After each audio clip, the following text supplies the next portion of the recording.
మహాకృపను బట్టి మరొకసారి మనం ఆయన సముఖంలో చేరి ఆయన ఆరాధించే ఒక విశేషమైన భాగ్యాన్ని పరమ తండ్రి మనకు అనుగ్రహించాడు. చదివిన లేఖన భాగంలో నుంచి ఈరోజు మరొక అంశాన్ని మనం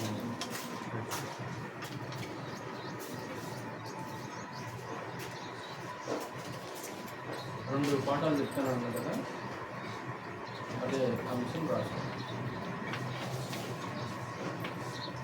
మనుషులలో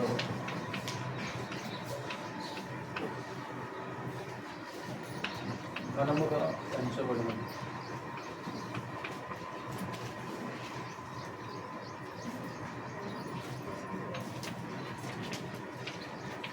దేవుని దృష్టికి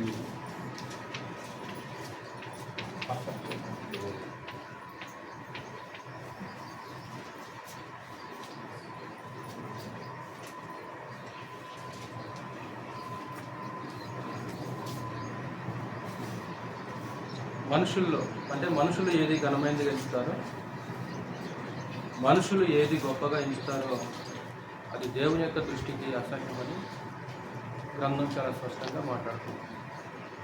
అందులో పోయిన వారంలో జాతి గురించి, కులం గురించి మనం నేర్చుకున్నాం. ఈరోజు ఇక్కడ ప్రభువుని యేసువారు చెప్పిన సందర్భాన్ని బట్టి అనాపేక్ష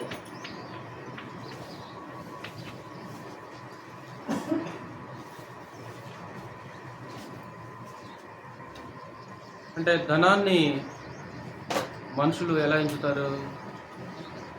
ధనాన్ని మనుషులు చాలా గొప్పగా ఎంచుతారు, చాలా ఉన్నతమైనదిగా, విలువైనదిగా, దాన్ని ఎంతో గౌరవంగా చూడటం కూడా మనం చూడవచ్చు. ఒకవేళ అనుకోకుండా కింద పడిపోతే కళ్ళకు అద్దుకుంటారు కొంతమంది, కన్నులకి అద్దుకుంటారు కొంతమంది. అంటే దాన్ని ఎంతో గౌరవంగా, గొప్పగా ఎంచుకుంటారు. లోకం ఒక శ్లోకం మాట్లాడు, ధనం మూలం ఇదం జగత్ అంట. అంటే ధనం అనేది ప్రపంచానికి ఒక ఇంధనం లాంటిది. ఇంధనం పోయకుండా ఒక మోటార్ సైకిల్, ఒక యంత్రం ఎలాగైతే నడవదో, ధనం లేకుండా ఈ ప్రపంచం నడిచే అవకాశము లేదు అనేది లోకంలో కొంతమంది ఆ శ్లోకాన్ని ఉపయోగిస్తారు. ధనం ఉంటేనే గౌరవం ఉంటుంది, ధనం ఉంటేనే విలువ ఉంటుంది, ధనం ఉంటేనే మంచి పేరు ఉంటుంది.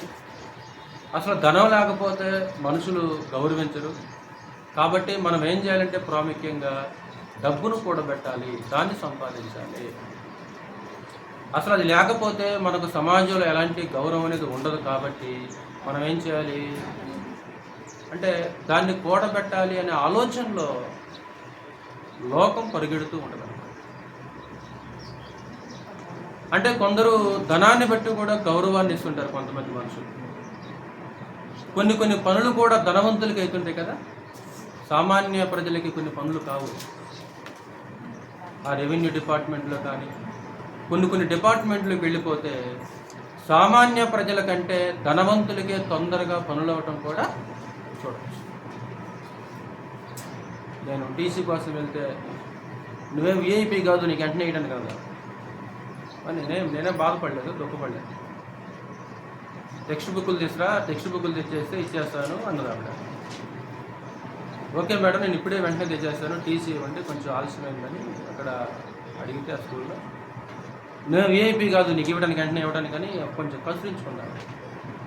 వెంటనే పక్కనుండి మేడం సార్ మీరు వెళ్ళండిలే, రేపు రండి మీరు ఇచ్చేస్తాను. అంటే విఐపీలు ఏం చేస్తారు, ధనవంతులు ఒకవేళ పలుకుబడి ఉన్న మనుషులు కనుక లోపలికి వెళ్ళారనుకో, రండి సార్ కూర్చోండి సార్ ఇస్తాం సార్ అని మాట్లాడతారు. అంటే సమాజం కూడా అలానే తయారైంది. అంటే మనుషులు ధనం సంపాదించాలి, అది లేకపోతే విలువ ఉండదనే ఆలోచనలో మనుషులు ఉన్నారు. అలాగే ధనవంతులని ఒక రకంగా చూస్తుంటారు, సామాన్య ప్రజలని, భేదవాళ్ళని ఒక రకంగా చూస్తుంటారు. కానీ గ్రంథం ఏం చెప్తుంది దాని గురించి? గ్రంథం ఏం చెప్తుంది? ఒకసారి మనం ఆ సందర్భానికి వెళ్దాం. లూకాసు వార్త 16వ అధ్యాయంలో ప్రభు ఏ సందర్భంలో అసలుకి మాట ప్రస్తావించాడు? 16వ అధ్యాయము 1 నుంచి కూడా ఒక ఉపమానాన్ని ప్రభునేశ్వరు తెలియజేశాడు. ఆ ఉపమానం అంతా చెప్పిన తర్వాత 14వ వచనంలో ప్రభునేశ్వరుని అక్కడున్న పరిశీలన ఏం చేశారు? ఘనాపేక్ష గల పరిచయులు ఈ మాటలన్నీ విని ఆయనను అపహసించుచుండగా, అంటే ప్రభునేశ్వరుని ఆ ఉపమానం విని,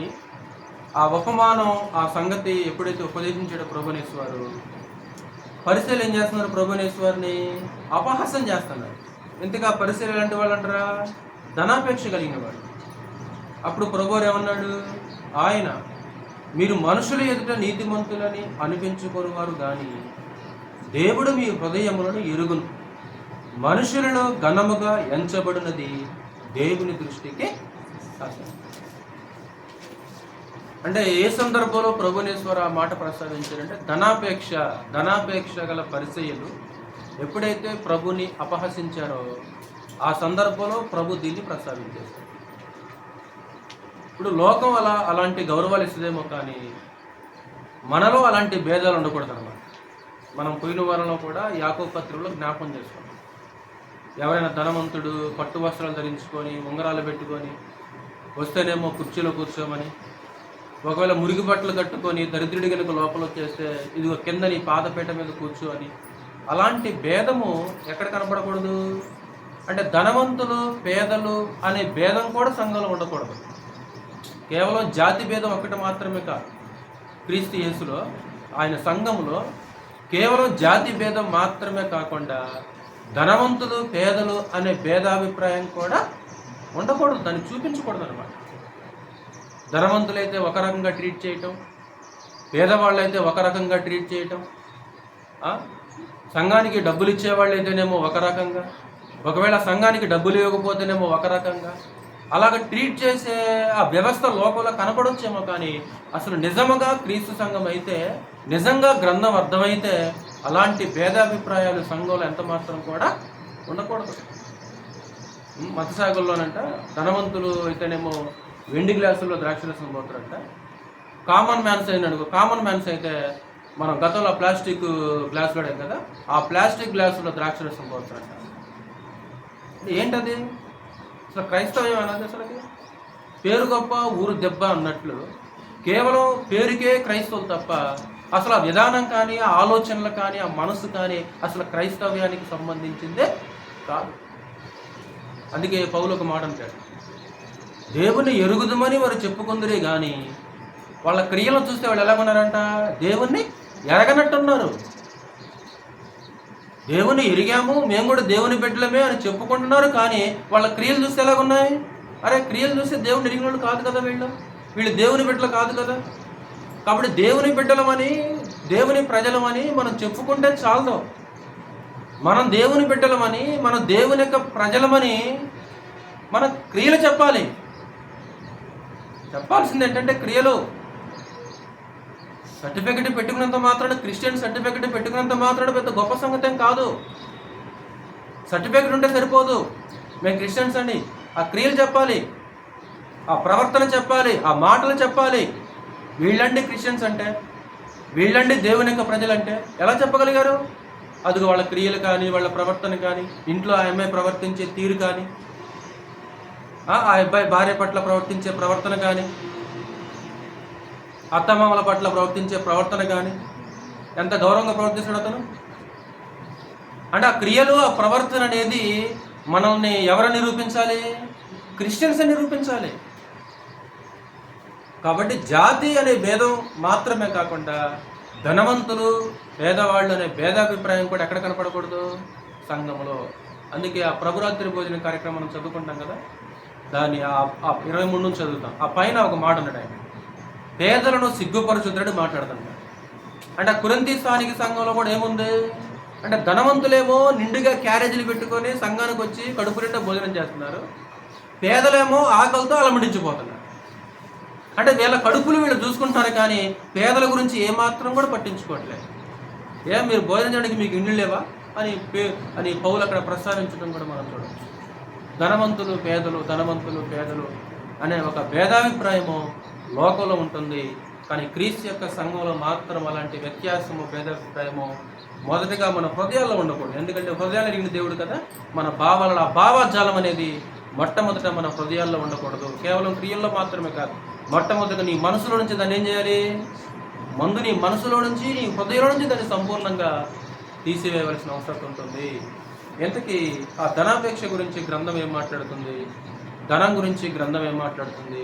అసలు ధనం అంటే అసలు అవసరం లేదా? ధనం అంటే అసలు వేస్ట్ అండి, అసలు అది ఉపయోగం లేదా, అది అవసరం లేదా? అసలు గ్రంథం ఎంతవరకు దాని గురించి మాట్లాడుతుంది అనే సంగతులు మనం కొద్ది విషయం ఆలోచించాలి. ధనము అవసరము లేనిదా?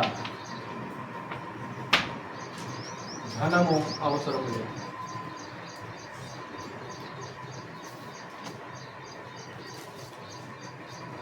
ప్రసంగి గ్రంథం ధనము అసలు అవసరం లేదంటున్న గ్రంథం. అసలు అవసరమే లేదండి ధనం అని గ్రంథం అంటల్లా. ఎందుకంటే ధనము అక్కరకొచ్చును అని మాట్లాడుతుంది.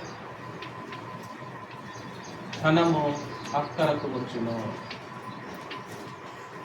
ప్రసంగి గ్రంథం 10వ అధ్యాయము 19వ వచనం చదువు శాంతి ఒకసారి. ప్రసంగి గ్రంథం 10వ అధ్యాయం 19వ వచనం. చూస్తున్నారమ్మా శ్రీలరా? చదివినప్పుడు కొంచెం బైబిల్ చూడండి, చూస్తుంటే మీకు అర్థం. నవ్వులాటలు పుట్టించుటకై వారు విందు చేయుదురు, ద్రాక్ష రస పానము వారి ప్రాణమునకు సంతోషకరము, ద్రవ్యము అన్నిటికీ అక్కడకు వచ్చును. అసలు అవసరం లేదంట గ్రంథం. అసలు అది వేస్ట్, అది ఉపయోగం లేదు అంటల గ్రంథం. ధనము అక్కడకు వచ్చును. కానీ ధనం గొప్పది కాదు, ధనం కంటే జ్ఞానం గొప్పది అంటది గ్రంథం. పట్ల అక్కడనే 7వ అధ్యాయం. ధనము కంటే జ్ఞానం గొప్పది. 7వ అధ్యాయము 12వ వచనం. జ్ఞానము ఆశ్రయాస్పదము, ద్రవ్యము ఆశ్రయాస్పదము అయితే జ్ఞానము దాన్ని పొందిన వారి ప్రాణమును రక్షించును.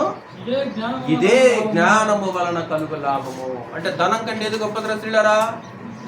ధనము ఆశ్రయాస్పదము. ముందు జ్ఞానం అన్నాడు కదా. జ్ఞానము ఆశ్రయాస్పదము, ధనం కూడా ఆశ్రయాస్పదం. అంటే కొన్ని పనులకి ధనం ఏమొస్తుంది? అక్కరకు వస్తుంది కదా.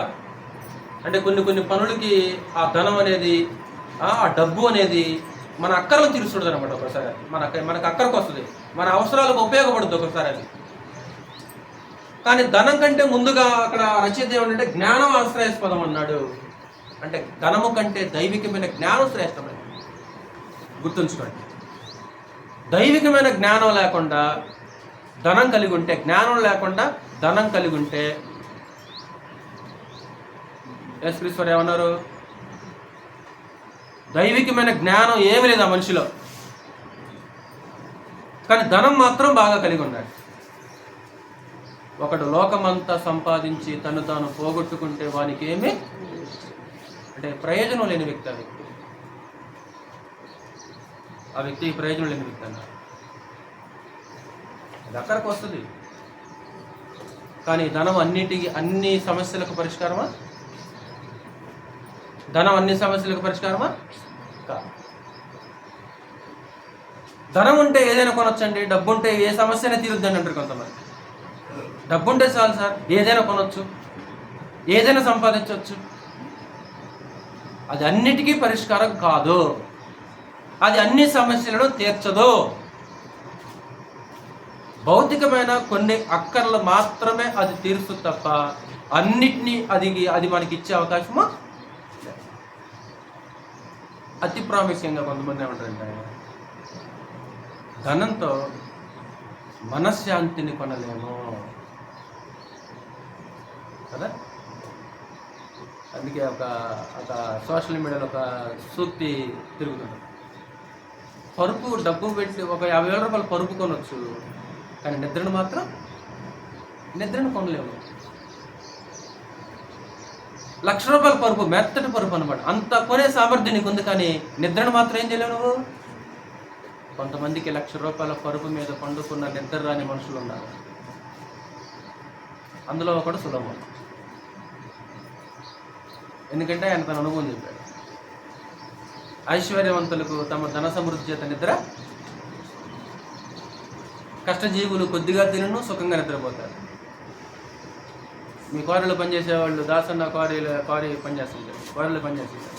మధ్యాహ్నం కూడా అన్నం తిని ఆ రాళ్ల మధ్యలోనే ఒక చెట్టు నీడ కింద పండుకుంటారు. నిద్ర వచ్చేస్తుందా? అబ్బా ఎంత నిద్ర వచ్చేస్తుందా. సొలొమోను నిద్రపోలేదంటండి. అన్నీ బంగారమేనా అని? అన్నీ బంగారమే. తినే పాత్రలు, తాగే గ్లాసులు, నెమలి ఈకలతో తయారు చేయబడిన పాన్పులు. కాబట్టి ధనం అన్నిటికీ అన్ని సమస్యలకు పరిష్కారం కాదు. ఏదైనా కొనవచ్చు, విలువలు కొనలేవు, వ్యక్తిత్వాన్ని కొనలేవు, మనశ్శాంతిని కొనలేవు, సంతోషాన్ని కొనలేవు, ప్రేమను కొనలేవు, సహనాన్ని కొనలేవు, గౌరవాన్ని కొనలేవు. ఒకవేళ ధనాన్ని బట్టి గౌరవిస్తున్నాడంటే అది అతనికి అర్థం కాలది, అది అక్కడికి వస్తుంది అంటాడు. రెండోది, ఈ ధనముతో సత్యమైన ధనాన్ని సంపాదించాలి. సత్యమైన ధనమును సంపాదించాలి. కాబట్టి ఇది వేస్ట్ అంటలేదు గ్రంథము, ఇది వేస్ట్ వస్తువు, అసలు ఇది అవసరం లేదు, ఇది దీని దగ్గరికి వెళ్ళమాకండి మీరు అంటలే గ్రంథం. ఒకటి, ఇది అక్కడికి వస్తుంది. రెండు, ఈ ధనముతో సత్యమైన ధనమును సంపాదించాలి మనం. సత్యమైన ధనం అంటే ఇది సహోదరు, సత్యమైన ధనం అంటే లూకాసు వార్త 16 ఉండదు సార్, అక్కడ చెప్తాడు ప్రభునేశ్వర. లూకాసు వార్త 16 9 వచ్చిన చూడు ఒకసారి. 16:9. అన్యాయపు సిరి వలన మీకు స్నేహితులను సంపాదించుకోండి. అంటే ఈ డబ్బుతో మనం ఎవరు సంపాదించుకోవాలరా స్త్రీలరా? ఎవరన్నా? స్నేహితులని. అంటే ఈ ధనంతో మనం ఏం చేయాలంటామా? స్నేహితులను సంపాదించుకోవాలి. ఎందుకనగా ఎందుకంటే మనం చచ్చిపోతే ఆ ధనం ఏమైపోద్ది? మనం వదిలిపెట్టుద్ది. వదిలిపోయినప్పుడు నిత్యమైన నివాసములలో ఒకరోజు నీ దేహంలో ప్రాణం పోయిన తర్వాత, నీ ఊపిరి పోయిన తర్వాత, నువ్వు చచ్చిపోయిన తర్వాత నిత్యమైన నివాసంలో వాళ్ళు చేర్చుకుంటారు నిన్ను. నిత్యమైన నివాసం, ఒక నిత్యమైన నివాసం ఉంది. ఆ నివాసంలో వాళ్ళు మనల్ని చేర్చుకోవాలంటే ఈ ధనంతో ఎవరిని సంపాదించుకోవాలి? స్నేహితులు అంటే అక్కడ లోక సంబంధమైన స్నేహితుల గురించి మాట్లాడాలి అక్కడ. అప్పుడు నెక్స్ట్ ఏమంటాడు? చదువు. మిక్కిలి కొంచెములో నమ్మకముగా ఉండేవాడు ఎక్కువలో నమ్మకముగా ఉండును, మిక్కిలి కొంచెములో అన్యాయముగా ఉండేవాడు ఎక్కువలో అన్యాయముగా ఉండును. కాబట్టి మీరు అన్యాయపు సిరి విషయములో నమ్మకముగా ఉండని ఎడల సత్యమైన ధనమును. ఏది సత్యమైన ధనం అంటే? ఇప్పుడు ఈ ధనం విషయంలో మీరు నమ్మకోలేరనుకో, సత్యమైన ధనాన్ని ఎవడేస్తాడు మీకు? ఈ ధనం విషయంలో మీరు నమ్మకంగా లేరనుకో, సత్యమైన ధనం ఎవడేస్తాడు మీకు? ఈ ధనం విషయంలో మనం నమ్మకంగా ఉన్నామనుకో, ఏమిస్తాడు మనకి? సత్యమైన ధనం మనకిస్తాడు. సత్యమైన ధనం. ఇది సత్యమైన ధనం కాదు, ఇది న్యాయమైన ధనం కాదు, ఇది స్థిరమైన ధనం కాదు. స్థిరమైనది, సత్యమైనది, న్యాయమైన ధనం వేరే. ఈ ధనంతో ఆ ధనాన్ని ఏం చేయాలి మనం? ఈ ధనంతో మనం ఆ ధనాన్ని సంపాదించాలి మనం. తర్వాత 12వ వచనంలో, మీరు పరుల సొమ్ము విషయములో నమ్మకముగా ఉండని ఎడల మీ సొంతమైనది మీకు ఎవడిచ్చను? మీ సొంతమైనది. ఈ లోకంలో ఉన్నది మీ సొంతమైనది కాదు అక్క. ఈ లోకంలో ఉన్నది నీ సొంతమైనది కాదు.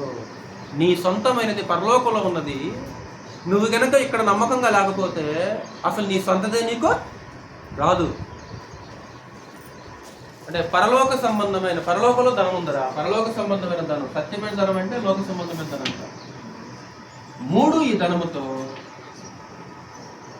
రాబో కాలమునకు పునాది వేసుకోవచ్చు.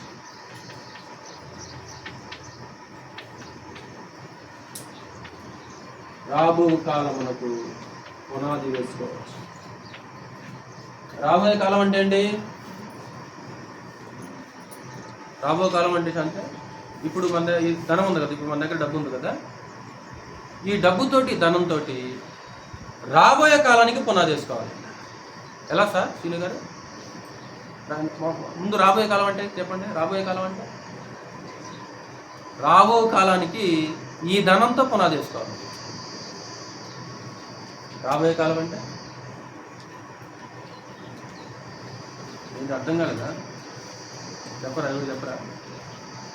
1 తిమోతి 6వ అధ్యాయం చూడు ఒకసారి. 1 తిమోతి 6వ అధ్యాయం 17 నుంచి నేను చదువుతాను చూడు ఒకసారి. 1 తిమోతి 6వ అధ్యాయం 17 నుంచి 19 వచ్చింది. ఇహమందు ధనవంతులైన వారు గర్విష్ఠులు కాక, అస్థిరమైన ధనమునందు నమ్మికించుక, సుఖముగా అనుభవించుటకు సమస్తమును మనకు ధారాళముగా దయచే దేవుని యందే నమ్మికించుని ఆజ్ఞాపించము. 18 వారు వాస్తవమైన జీవమును సంపాదించుకుని నిమిత్తం రాబో కాలమునకు మంచి పునాది తమ కొరకు వేసుకొనొచ్చు. ఏం చేయాలి ఇప్పుడు ఏం చేయాలంటే భవిష్యత్ గురించి ఆలోచించాలి. భవిష్యత్ గురించి ఆలోచించాలి. రాబోయే కాలం ఒకటి ఉంది. ఆ రాబోయే కాలంలో మనం ప్రవేశించాలంటే, అక్కడ సుఖంగా ఉండాలంటే ఇక్కడ పునాది చేసుకోవాలంటాడు. ఏం చేయాలి అప్పుడు? మరలా చదువుతున్నాను ఆ మాట. రాబో కాలమునకు మంచి పునాది తమ కొరకు వేసుకొనొచ్చు. మేలు చేయవారును, సత్క్రియలు అను ధనము గలవారును, ఔదార్యము గలవారును, తమ ధనములో ఇతరులకు పాలిచ్చువారునై ఉండవాలని వారికి ఆజ్ఞాపించుము. వారికి ఆజ్ఞాపించు తిమోతి. అంటే ఈ ధనముతో రాబోయే కాలానికి పునాది వేసుకోవచ్చు అంట. ఎలా? మేలు చేయటం ద్వారా, ఔదార్యం చూపడం ద్వారా, సత్క్రియలు చేయటం ద్వారా. మనం సత్క్రియలు చేస్తున్నాం అనుకో ఈ ధనంతో సత్క్రియలు చేయటం, ఈ ధనంతో మేలు చేయటం, ఈ ధనంతో ఔదార్యం చూపటం. అంటే ఈ క్రియలన్నీ కూడా రాబోయే కాలానికి ఒక గొప్ప పునాది. నిత్య జీవానికి, నిత్యత్వానికి ఒక గొప్ప పునాది. కాబట్టి అది అసలు అవసరం లేదు అంటలేదు గ్రంథము. అది అక్కడికి వస్తాం. 2 ఇదిగో ఈ లోక సంబంధమైన ధనముతో నమ్మకంగా ఉంటే సత్యమైన ధనాన్ని మనం సంపాదించుకోవచ్చు. అలాగే ఈ ధనముతో రాబోయే కాలానికి పునాది వేసుకోవాలి. ధనాపేక్ష అంటే ఏంటి? కాబట్టి గ్రంథం ధనాపేక్షను అసహించుకుంది. అది గుర్తుంచుకోండి. ధనాపేక్షని గ్రంథం పూర్తిగా అసహించుకుంది. అంటే 2 పదాలని కలిపేశాడు. 2 పదాలు అవి. ధనము ప్లస్ అపేక్ష ఈక్వల్ టు ధనాపేక్ష. ఎందుకు ధనాపేక్ష అనే మాటకు అర్థం ఏంటి? అపేక్ష అనే మాటకు అర్థం ఏంటో తెలిస్తే మనకి ఇది అర్థమైంది. అపేక్ష అంటే కోరిక లేదా ఆశ. కాబట్టి ధనాపేక్ష అంటే ధనాపేక్ష పరులు అంటారు. ధనాపేక్ష పరులు ఏమంటే ఇంగ్లీష్లో lovers of money. Lovers of money అంటే ధనాపేక్ష పరులని లవర్స్ ఆఫ్ మనీ అండి. అంటే దాని అర్థం ఏంటి? ధనాన్ని ప్రేమించేవాళ్ళు. అంటే ఒక అమితమైన ఆశ అన్నమాట. ఒక అమితమైన ఆశ లేదా ఒక అమితమైన కోరిక. ధనాపేక్ష అనే మాటకు అర్థం ఏంటంటే ఒక అమితమైన ఆశ, ఒక అమితమైన కోరిక.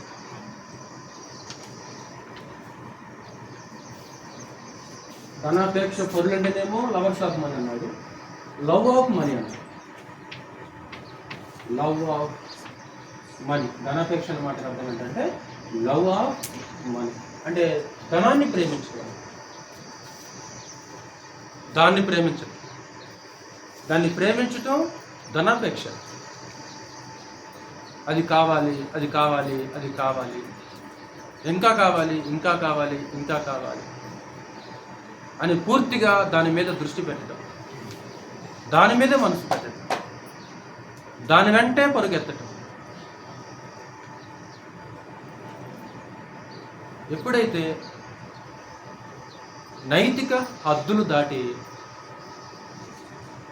₹1 సంపాదిస్తున్నామో ధనాపేక్ష.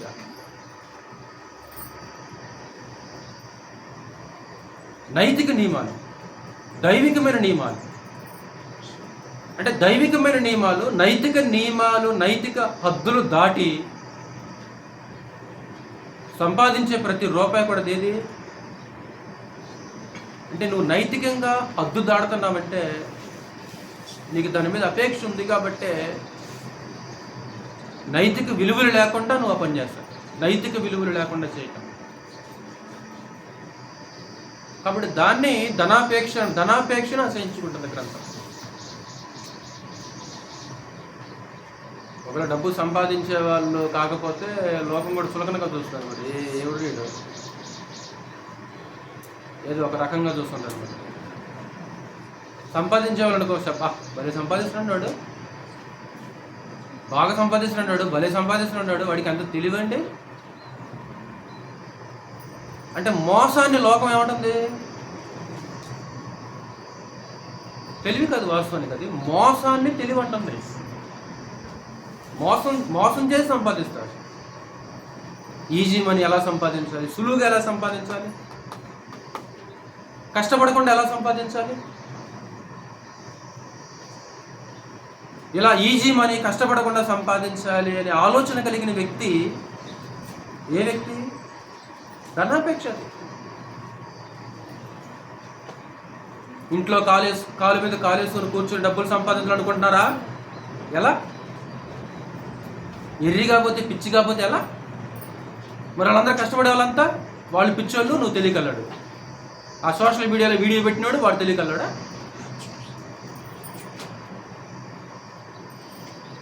అంటే అలా నైతికంగా ఎప్పుడైతే హద్దులు దాటుతామో, దైవ నియమాన్ని ఎప్పుడైతే వ్యతిరేకంగా నడుస్తూ దానికోసం పరిగెత్తుతుంటామో దాన్ని ధనాపేక్ష అన్నది గ్రంథం.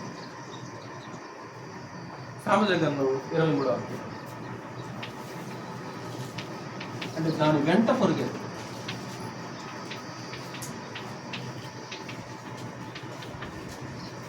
సామెతల గ్రంథం 23వ అధ్యాయం 4వ వచనం చెప్తారు. ఐశ్వర్యము ప్రయాసపడకము. 2 ధనవంతులగుటకు ఆతురత. ఐశ్వర్యము పొంద ప్రయాసపడకము. నీకు అట్టి అభిప్రాయము కలిగినను దాన్ని విడిచిపెట్టుము. 28వ అధ్యాయం చూడు ఒకసారి. 28వ అధ్యాయము 20వ వచనం. నమ్మకమైన వానికి దీవెనలు మెండుగా కలుగును. ధనవంతుడగుటకు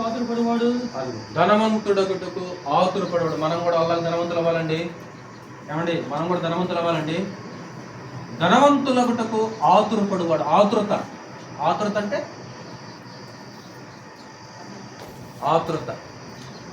ఆతురత అంటే మనం కూడా ఉపయోగిస్తాం ఇళ్ళల్లో. వీడికి ఎంత ఆతురత! చేతులు కడుక్కోడు, కాళ్ళు కడుక్కోడు, ఏం కడుక్కోడు. ఏడికి వస్తాడు? పెట్టు అన్నం పెట్టు, తినాలి. ఆతృత. ధనం గురించి అలాంటి ఆతృత. 13వ అధ్యాయంలో ఒకసారి మళ్ళా 13వ అధ్యాయం 11వ వచనం. మోసముతో సంపాదించు. సంపాదించిన ధనము. అది మోసముతో సంపాదించటం. ఏంటది? ధనాపేక్ష కాకపోతే ఏమంటుందండి? మోసము చేత సంపాదించిన ధనము క్షీణించుకోనంటే. ఒకసారి మరలా 21వ అధ్యాయం చూడు ఒకసారి. అక్కడనే 21వ అధ్యాయము 6వ వచనం. 21వ అధ్యాయంలో 6వ వచనం. అదిగో అబద్ధం ఆడటం ఇష్టం కాబట్టి, అదంటే ఇష్టం కాబట్టి అబద్ధం ఆడటం. అబద్ధమాడి సంపాదించు. అబద్ధములాడి ధనము సంపాదించుట. ఒకసారి 5 రూపాయలు కూడా లేవులే అంటాం మనం. కూరగాయల దగ్గర పోయామనుకో 5 రూపాయలు ఎక్కువైనాయి అనుకో ఎంత సులువుగా ఏమంటుందో తెలుసా, లేవులేండి 5 రూపాయలు లేవా జేబులో. 5 రూపాయలు సంపాదించి 5 రూపాయలు సంపాదించి ఏముందాడ, 5 రూపాయలు కూరగాయలు అడిగిస్తే 10 రూపాయలు లేవులేండి, 20 రూపాయలు లేవులేండి, ఈసారి ఎత్తలేండి, ఎత్తామా?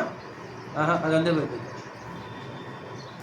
గాంధీ గారి ఖాతాలు అంటారు సహజంగా, గాంధీ గారి ఖాతాలు రాసుకోండి అంటే అర్థం ఏంటిగా ఇది ఇచ్చేది కాదు. అంటే దానికోసం ఎప్పుడైతే సత్యం పలకుండా అబద్ధం ఆడతామో దాని మీద ప్రేమను బట్టే కదా, అదంటే ఇష్టం కదా. అబద్ధములాడి ధనము సంపాదించు,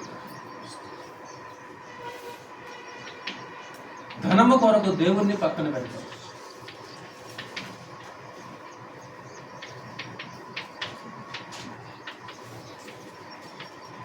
ధనము కొరకు దేవుడి పక్కన పెట్టాడు.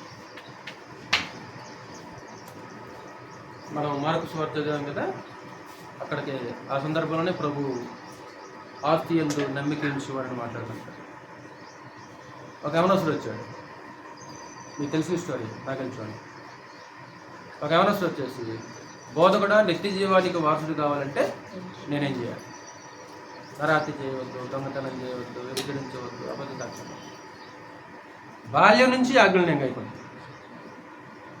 బాల్యం నుంచి ఆజ్ఞ. నీకు ఇంకా ఒకటి కొదువుగా ఉంది, నీలో ఒకటే లోపం, నీ ఆస్తి నమ్మి బీదలకిచ్చి నన్ను వెంబడించు. అతడు మిక్కిలి ధనవంతుడు కనుక వ్యసన పడుచు వెళ్ళిపోయాను.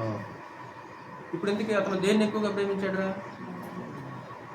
అంటే ధనం కోసం దేవుడిని నిత్య జీవాన్ని ఏం చేశాడు? ధనం కోసం నిత్య జీవాన్ని కూడా పక్కన పెట్టిండా? అంటే ధనం కొరకు దేవుని పక్కన పెడతాం చూడక. ఈరోజు 1000 రూపాయలు కూలి, ఒక ఆదివారం ఆరాధన పోతే ఏమైందంటావు? ఒక ఆదివారం ఆరాధన పోతే ఏమైందంటావు? 1000 రూపాయలు కూలి. ఈరోజు 1000 రూపాయలు వస్తే పిల్లలకి ఏదైనా అవసరం వస్తే మంచిదే ఆలోచన,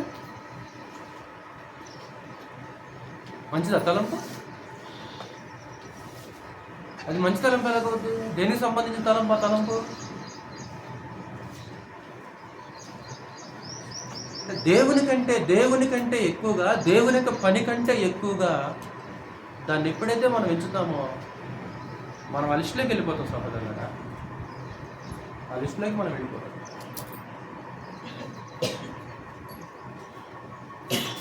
నమ్మకం ఉంచడం, లేదంటే దాని మీద నమ్మకం. ఇంకొక పాయింట్ రాసుకొని ఉంటుంది, ధనము మీద నమ్మకం ఉంచడం. ఇందాక ప్రభు చెప్పాడు కదా, తమ ఆస్తి యందు నమ్మిక ఉంచేవారు దేవుని రాజ్యంలో ప్రవేశించడం ఎంతో దుర్లభం. వెంటే సూది పెంచలను దురుద్దేమో కానీ తమ ఆస్తి యందు నమ్మకం ఉంచేవాడు దేవుని రాజ్యంలోనికి ప్రవేశం. అంటే నమ్మకం ఉంచడం, దాన్ని నమ్మటం, దాని మీదే ఆధారపడటం. ఇది ధనాపేక్షకు సంబంధించి. ధనాపేక్ష ఉంది కాబట్టి దాని మీద నమ్మకం పెట్టుకున్నాడు, అది ఉంది కాబట్టి అబద్ధం ఆడుతున్నాడు, అది ఉంది కాబట్టి మోసం చేస్తున్నాడు, అది ఉంది కాబట్టి దాని వెంట పరుగెత్తున్నాడు, అది ఉంది కాబట్టి దేవుణ్ణి పక్కన పెడుతున్నాడు. చివరికి దేవుణ్ణి కూడా పక్కన పెట్టేస్తున్నాడు. దేవుడు అన్నాడు, దేవుని యొక్క పని అన్నాడు. ఒక్కరోజు ఎంత సంపాదిస్తావు? ఏమండి, ఒక్కరోజు ఎంత సంపాదిస్తావు? సంవత్సరాలు సరిపడేంత సంపాదిస్తావా? లేకపోతే జీవితానికి సరిపడేంత సంపాదిస్తావా? లేదంటే ఒక 2 రోజులు ఎంత సంపాదిస్తావా? ఒక 2 రోజులు. ఈ ధనాపేక్ష మనుషులకి కీడు చేస్తుంది. ధనాపేక్ష ఎందుకు కీడు చేస్తుంది మీకు గుర్తుంది కదా. ధనాపేక్ష సమస్తమైన కీడులకు మూలం అంటాడు తిమోతి పత్రిక. ఈ ధనాపేక్ష ఏం చేస్తుందంటే మనకు నష్టం చేస్తుంది సహోదరులారా. ఎలా నష్టం చేస్తుంది? మనము ఆత్మీయంగా ఫలించకుండా చేస్తున్నాం.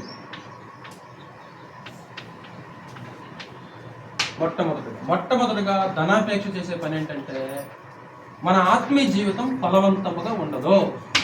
గుర్తుంచుకోండి. అదేంటి మేము ఆదివారం ఆరాధనకు వస్తామే, టయానికి ముందు వస్తామే. మేము టయానికి ముందు వస్తామండి, ఫలవంతమైన జీవితం చెప్పి గ్రంథం చెప్పింది, నా సొంత మాట కాదు ఇది. ధనాపేక్ష ఏం చేస్తుందంటే మనిషిని ఆత్మీయంగా ఫలవంతంగా ఉంచలేదు. అతడు ఆత్మీయంగా ఫలించకుండా, ఆత్మీయంగా ఎదగకుండా ఆ ధనం ఏం చేస్తుందంటే ఆ మనిషిని తొక్కుతుంటుంది. గొంతు మీద కాలేసి మనిషిని తొక్కినట్లు ఆ ధనం మన నెత్తి మీద ఉండి తొక్కుతుంటుంది, మనల్ని అణగదొక్కుతుంటుంది. మీకు తెలిసిన మాట మార్కు సువార్త విత్తువానికి వచ్చిన ఉపమానంలో మీకు తెలుసు కదా, అది ముండ్ల పొదల్లో వెత్తబడిన వాళ్ళు ఎవరు? ముండ్ల పొదల్లో వెత్తబడిన వాళ్ళు ఎవరు? మార్కు సువార్త 13వ అధ్యాయం చూడండి అంటే ఒకసారి 22వ వచనంలో. మార్కు సువార్త 13వ అధ్యాయం 22వ వచనం. మార్కు సువార్త 13వ అధ్యాయము 22వ వచనం. ముండ్ల పొదలలో వెత్తబడిన వాడు వాక్యము వినువాడే గాని, ముండ్ల పొదలలో వెత్తబడిన వాడు వాక్యము వినువాడే గాని ఐహిక విచారమును ధనమోసమును ఆ వాక్యమును అణచివేయును గనుక వాడు నిష్ఫలుడవును. నిష్ఫలమైపోతాడు. వాక్యం విన్నాడు, నీళ్లు పోస్తున్నాడు, విత్తనం వేశారు, అది మొలకెత్తింది, అది ఎదగాలని నీళ్లు పోస్తూనే ఉన్నాం, అయినా ఎదగట్లా. ఏంటి కారణం? ఏంటి? మార్కుస్ నేనేం తప్పు చెప్పానండి? నాకు అర్థం కదా. చూస్తున్నారా? నేను తప్పు చెప్పానా? మార్కు అని చెప్పానా? Okay, sorry. నేను మత్తి 80 మార్కు అని క్షమించండి. చెప్పండి, నాకు అర్థం. ఇంకా తిప్పుతుంటే బైబిల్ నాకు అర్థం కావట్లా. మీరేందా తిప్పుతున్నారేంటి అనుకుంటున్నా నేను. ఓకే, సారీ, నన్ను క్షమించండి దయచేసి.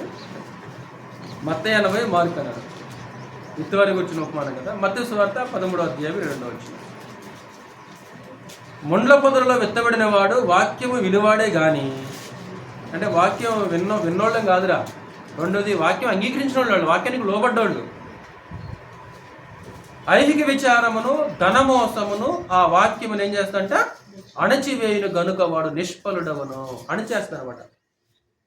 అంటే ఎదగకుండా ఏం చేస్తానమాట? అది తొక్కుతూ ఉంటుందిరా. ఇంకెంత వాక్యం విన్నా సరే ఎక్కడ పని చేస్తుంది? వాక్యం ఆడ పని చేస్తుంది. ఇంకా వాక్యం పనిచేయదుగా. అది లోపల ఉంటే వాక్యం ఆడ పని చేస్తుంది. వాక్యం విన్నాడా? కాదు, విన్నాడు. లోబడలేదా? లోబడ్డాడు. బైబిల్ చదువుతాడా? చదువుతాడు. బైబిల్ క్లాస్ వస్తాడా? వస్తాడు. మరి అదేంటి ఆ మనిషి ఫలవంతంగా కనిపించట్లేదు, ఎదగలేదు, ఇంకా ఆత్మీయంగా ఎదగలేదు, అంతే ఉన్నాడేంటి? 10 సంవత్సరాల క్రితం చూశాను, ఇప్పుడు ఎంతే ఉన్నాడేంటి? ఎదగలేదేంటి? అనేక కారణాలు ఉన్నాయి. అందులో ఒక కారణం ఏంటి?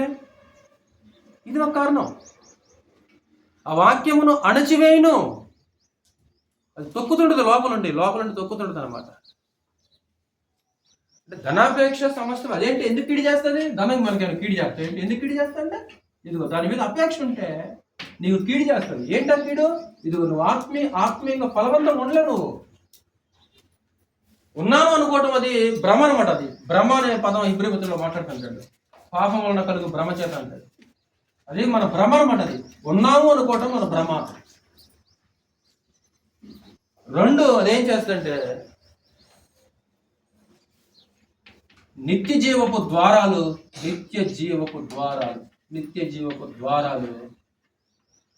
ఆ వ్యక్తికి మూసివేయబడతాయి.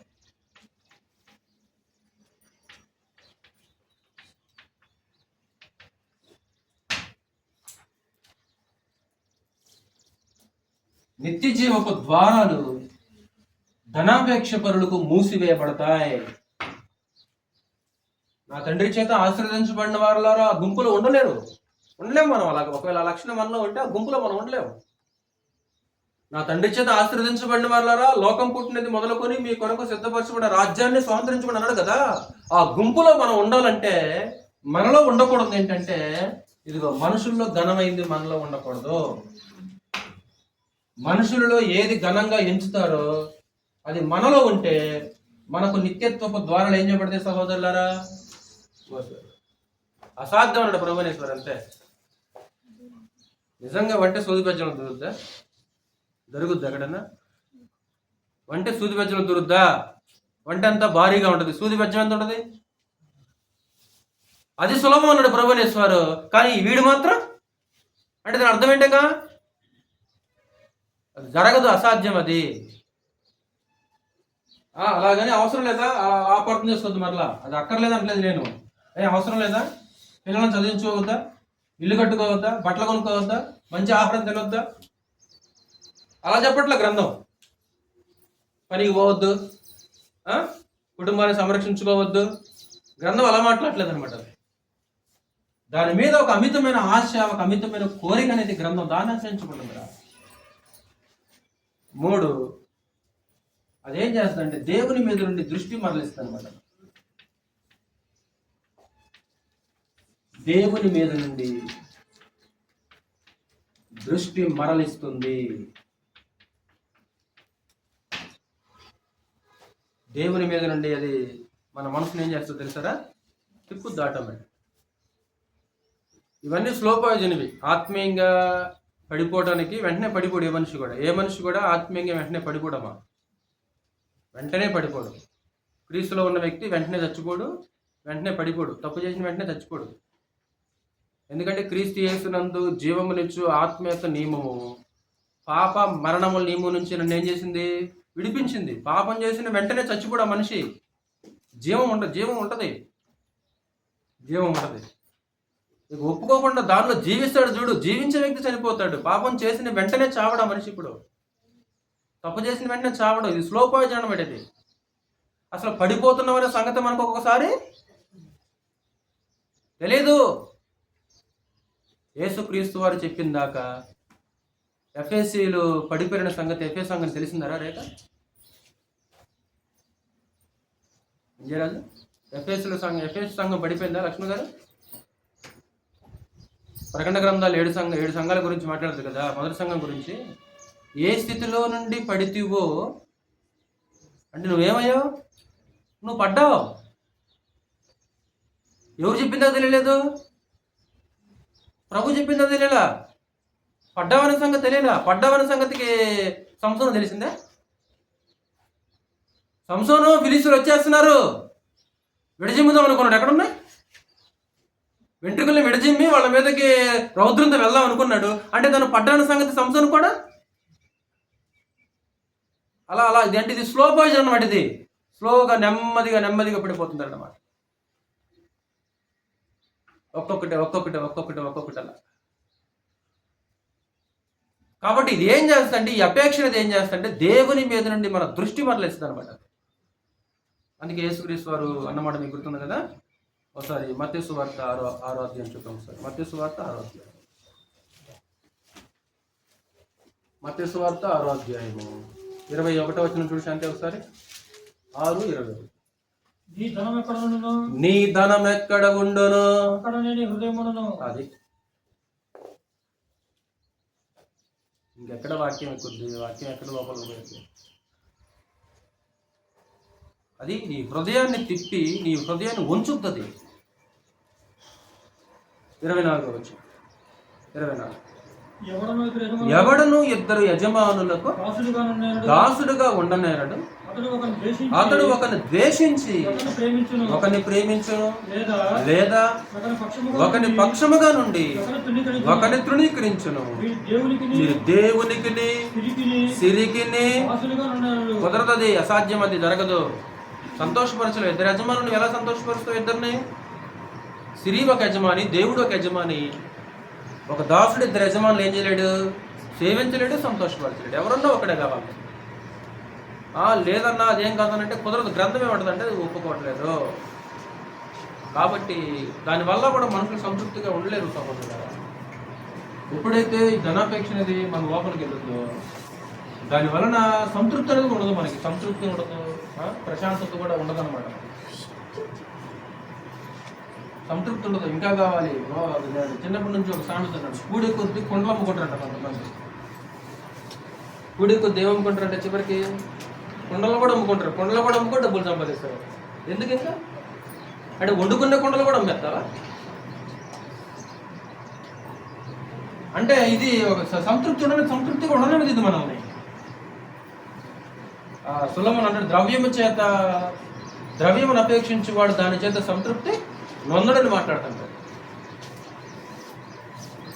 అందుకే ఒకసారి దాని మీద దృష్టి పెట్టామనుకో మనం, అది దాని మీద దృష్టి పెట్టద్దు. దాని మీద దృష్టి పెట్టేస్తానంటే ఇంకా ఇక అదే అదే అదే యావలో మనం వెళ్ళిపోతాం. అదే యావలో. అలాగని ఉద్యోగాలు వ్యాపారాలు పనిచేయద్దని కాదు, మరలా జ్ఞాపకం చేస్తాం, అపార్థం చేసుకోవాలి. ఆ అపేక్ష కోరిక అనేది మనలో ఉండకూడదు. యేసుక్రీస్తు వారు దానికి ఏమాత్రం కూడా చోటు ఇవ్వద్దు. లోకాసు వార్త 12వ అధ్యాయంలో దానికి చోటు ఇవ్వద్దని మాట్లాడుతుంది.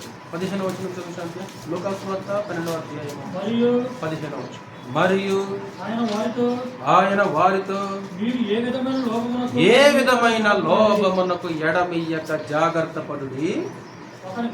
ఒకని కలిమి విస్తరించుట వాని జీవమునకు మూలము కాదనను.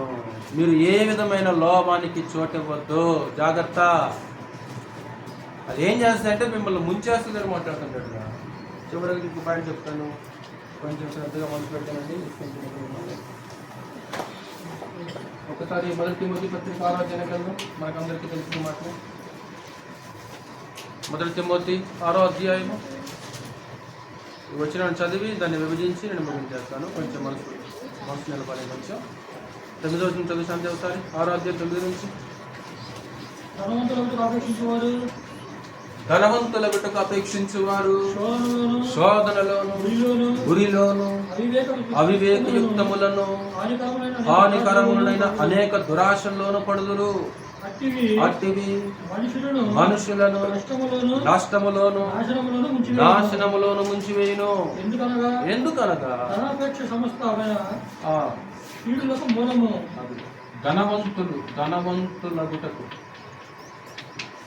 ధనవంతులగుటకు అపేక్షించువారు ఏమవుతారు రా చూడరా? ధనవంతులగుటకు అపేక్షించే వాళ్ళందరూ కూడా పడిపోతారంట. ఏమవుతారు వాళ్ళు? పడిపోరు. అంటే యూజ్ చేస్తాడు, చాలా చక్కగా ఉంటారు యూజ్నా. ఎందులో పడతారు వాళ్ళు? 1 శోధనలోను, 2 ఉరిలోను, 3 అవివేకయుక్తం అంటే అవివేక మార్గం. అవివేక మార్గంలో నడుస్తాడు. ఇక అవివేక మార్గంలోను, తర్వాత హానికరమైన దురాశలో పడిపోతాడు.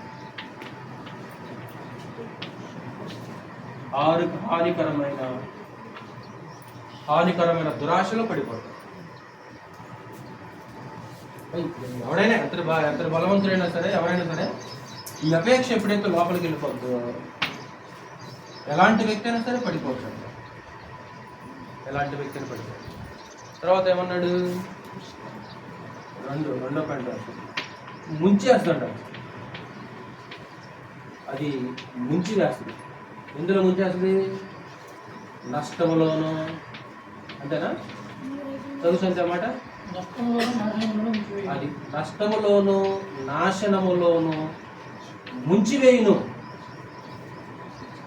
నష్టములో నాశనములో ముంచివేయును అంటే హానికరమైన దురాశలు చిక్కుకుపోతారు. అంటే ఇతరులు ఎవరు హాని చేయట్లేదు, కానీ తనకు తానే హాని చేసుకుంటున్నాడు. తనకు తానే ఆ వ్యక్తి హాని చేసుకుంటున్నాడు. అవివేకయుక్తములు అంటే అవివేక మార్గాలు నడుస్తాడు. ఇక వివేకవంతుడు అవివేకంలో వెళ్ళిపోతాడు. ఇక ఇప్పుడు దాకా వివేకంగా ప్రవర్తించిన వ్యక్తి తర్వాత ఎలా ప్రవర్తిస్తాడు? అవివేకంగా ప్రవర్తిస్తాడు.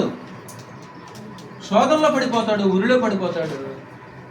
నష్టంలో అది ముంచేస్తుంది, నాశనంలో ఆ మనిషిని ముంచేస్తుంది. నష్టంలో నాశనంలో ముంచిపోయినాడు. ఇంకా 10వ చివరి మాట ఏమన్నాడు? కొందరు దాన్ని ఆశించి ఎక్కడి నుంచి తొలగిపోయారంట? కొందరు దాన్ని ఆశించి విశ్వాసము నుండి తొలగిపోయి నానా బాధలతో విశ్వాసము నుండి తొలగిపోతారు. విశ్వాసం నుండి తొలగిపోతాడు మనిషి.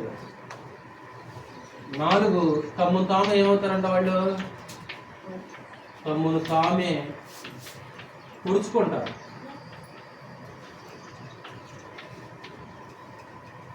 పొడుచుకొనిరి అనడా పొడుచుకుంటాడా? పొడుచుకొనిరి అంటే పౌలు దృష్టిలో ఎవరు ఉన్నారు?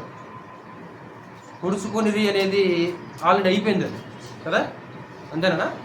పొడుచుకున్నారంటే ఎవరో చూసాడు పౌలు వాళ్ళు. ధనాపేక్ష పరులు అవిధేయులై తప్పిపోయి తాము నష్టపోయిన వ్యక్తులను చూశాడు కాబట్టి పొడుచుకుని మాట మాట్లాడాడు.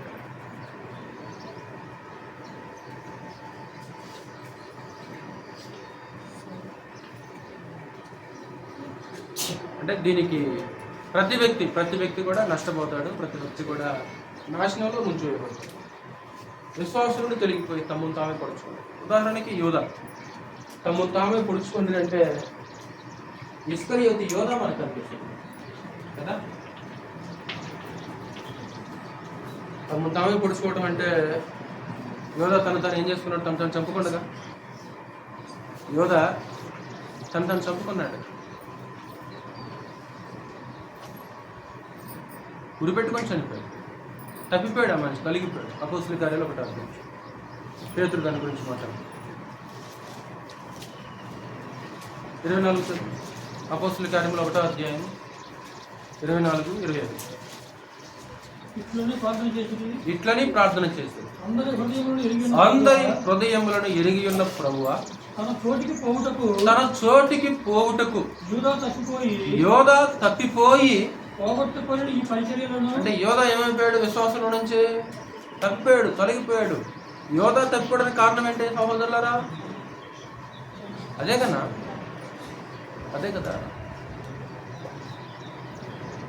దొంగతనం కూడా చేస్తుంట ఆయన. డబ్బు సంచి యోధ యొద్ద ఉండిన కనుక అందులోది వాడు దొంగిలించుచు వచ్చిన కనుక. అంటే దొంగతనం, అక్కడ ఉన్న డబ్బును దొంగతనం చేయడం మాత్రమే కాకుండా 30 వెండి కోసం ఏం చేశాడు? ప్రభుయేసు వారిని అమ్మేశాడు. సంఖ్య అంతా 30. మనకందరూ తెలిసిన ఇంకా పాత నిబంధన వ్యక్తులు కనిపిస్తుంటారు కదా. శ్రీరాము ఒకటి కనిపిస్తుంటాడు, గెహజీ ఒకటి కనిపిస్తుంది కదా. అంటే వీళ్ళందరూ నష్టపోయారు లేదా? వీళ్ళందరూ కూడా నష్టపోయారు, నశించిపోయారు. వీళ్ళందరూ కూడా నశించిపోయారు. కాబట్టి ఆ అపేక్ష, ఆ కోరిక, ఆ అమితమైన ఆశ అనేది అది ఎంత మాత్రం కూడా మన విశ్వాస జీవితానికి తగ్గదు. ఆత్మీయంగా మనం ఎదగలేము. అది మనం ఆత్మీయంగా ఫలించకుండా చేస్తుంటుంది. కాబట్టి అలాంటి ఆ చెడ్డ కోరికను మనం ఏం చేయాలంటే దాన్ని విడిచిపెట్టాల్సిన అవసరత ఉంటుంది. దేవుని యెడల ఒక పరిపూర్ణమైన నమ్మకంతో ఆయన మీద ఆధారపడుతూ విశ్వాసంతో మనం ఏం చేయాలంటే ముందుకు వెళ్ళవలసిన అవసరత ఉంది. నేను ముందుకు చేయాల్సిన అవసరం కోరిక చూస్తా. మనుషులలో ఘనముగా ఎంచబడినది దేవుని దృష్టికి అసహ్యము అనే సందేశాన్ని మనం నడుస్తాం. ఏంటిదంటే ధనాపేక్ష గల ఆ పరిసయ్యులు ప్రభుయేసుని అపహసించిన సందర్భంలో ఈ మాట పలికాడు. అంటే అసలు ధనం ఏమైనా అవసరం లేదన్నా ఏంటంటే అది అక్కడికి వస్తుంటాడు. దాంతో సత్యమైన ధనాన్ని మనం సంపాదించుకోవాలంటాడు. ఆ ధన విషయంలో మనం నమ్మకంగా ఉండాలంటాడు. దీంతో మనం సత్క్రియలు ఔదార్యం చూపిస్తూ మేలు చేస్తూ రాబోయే కాలానికి ఏం చేయాలంటాడు? మంచి పునర్తం కోసం వేసుకోవాలి. అంటే దీన్ని ఉపయోగించే విధానంలో మనం ఉపయోగించాలి. ఉంది మన దగ్గర ఉందనుకో, మనకు వస్తుందనుకో, దాన్ని ఎలా ఉపయోగించాలని. ఎందుకు ఏంటి ధనాపేక్ష అంటే? అపేక్ష అంటే కోరిక, ఆశ. అంటే ప్రేమించడం, లవాపమానిస్తారు. దాన్ని ప్రేమించడం ఒక అమితమైన ఆశ, ఒక అమితమైన కోరిక. కావాలి కావాలి కావాలి అంటే దాని వెంట పొరిగెత్తడం, దాని కొరకు దేవుని పక్కన పెట్టడం, దాని కొరకు నిత్య జీవాన్ని పక్కన పెట్టడం, దాని కొరకు మోసం చేయటం, దాని కొరకు దుర్లాభం ఆశించడం, దాని కొరకు అబద్ధం అనటం. అందుకే ధనాపేక్ష అనేది సమస్తమైన కీడులకు మూలం అంటాడు. ఎందుకు మూలం అది? ఎందుకు అంటే అది నిత్య జీవ మార్గాలను మూసేస్తుంది. అలాగే అది ఆత్మీయంగా ఫలించకుండా చేస్తుంది. ఇంకా ఏం చేస్తుంది? మూడోది, అది దేవుని నుండి మన మనసును ఏం చేస్తుంది? మన హృదయాన్ని తిరుగుతాడు. ఎందుకంటే నీ హృదయం అటే దాని మీద ఉంటుంది తప్ప దీని మీద ఉండదు. అది ధనవంతులు ఒకటి అపేక్షించే వాళ్ళు పడిపోతారు. శోధనలో, ఉరిలో, అవివేక మార్గాల్లో, హానికరమైన దురాశలు వాళ్ళు ముంచేస్తారన్నమాట. అది ఎందులో ముంచేస్తుంది? నష్టంలో, నాశనంలో ముంచేస్తుంది. విశ్వాసం నుంచి తొలగిపోయే ప్రమాదం ఉంది. చివరికి తమను తామే ఏం చేస్తారు? వాళ్ళు తమను తామే పొడుచుకొని నాశనం అయిపోయే ప్రమాదం కూడా. ఎవరో నాశనం చేయట్లేదు వాళ్ళు ఎవరికో వాళ్ళు హాని చేయట్లేదు. తమకు తామే ఏం చేస్తున్నారు? వాళ్ళు తమకు తామే హాని చేసుకుంటారు. తమ వేలుతో తమ కంటేనే పొడుచుకుంటారు అనమాట. ఆ అపేక్ష ఉంటే అలాంటి ఆలోచనతో మనిషి ముందుకెళ్ళే ప్రమాదం ఉంది. కాబట్టి మనకు అలాంటి అపేక్ష అనేది లేకుండా, ఒక అమితమైన ఆశ అనేది లేకుండా, దాని మీద ఒక ఇష్టమైన కోరిక అనేది లేకుండా, మన అవసరాల కొరకు, మన అక్కరల కొరకు, మన పిల్లల యొక్క అవసరాల కొరకు పని చేసుకోవటంలో ఎలాంటి దోషము ఏ తప్పు లేదు. ఉద్యోగం చేయటం కానీ, వ్యాపారం చేయటం కానీ, పని చేయటం కానీ, లేకుంటే నువ్వు ఏదైనా పని చేయటం కానీ, ఇందులో ఏమాత్రం కూడా దోషం లేదు. దాని వెంట పొరిగెత్తద్దు. దాని కొరకు దేవుని యొక్క పనిని ఏం చేయకూడదు. నువ్వు దేవుని యొక్క పనిని మాత్రము దాని కొరకు పక్కన పెట్టాలి. ఈరోజు 2000 ఇస్తానన్నా, 2000 కాదు 5000 ఇచ్చినా సరే ఆరాధన అనుకోకూడదు. ఒకవేళ అవసరమైతే ఒక 1000 రూపాయలు నష్టమైనా సరే ఆదివారం ఆరాధన చేయాలి. నువ్వు 1000 రూపాయలు వస్తలేని అనుకోవటం కాదు, 1000 రూపాయలు నష్టమైనా సరే నువ్వేం చేయాలి? ఆరాధనకు రావాలి. ఆ పరలోకపు తండ్రి చూస్తున్నాడు కదా, నువ్వు చేసే క్రియకు ప్రతిఫలం వీడు ఆయన. నువ్వు సహాయం చేస్తేనే థ్యాంక్స్ అని చెప్తారు కదా 10 సార్లు. మనం ఎవరైనా సహాయం చేశాను మనకి, వాళ్ళు చెప్తారు. మనకి ఎవరైనా చేసినాను ఎన్నిసార్లు థ్యాంక్స్ చెబుతాను? కృతజ్ఞతలండి, ధన్యవాదాలండి, థ్యాంక్స్ అండి. మరి నువ్వు చేసేదానికి దేవుడు ఏం చేస్తాడు? మరి ఆయన కృతజ్ఞతలు లేనివాడా? ఆయన ఏమైనా అన్యాయస్తుడా? నువ్వు చేసిన దానికి ప్రతిఫలం వీడు ఆయన.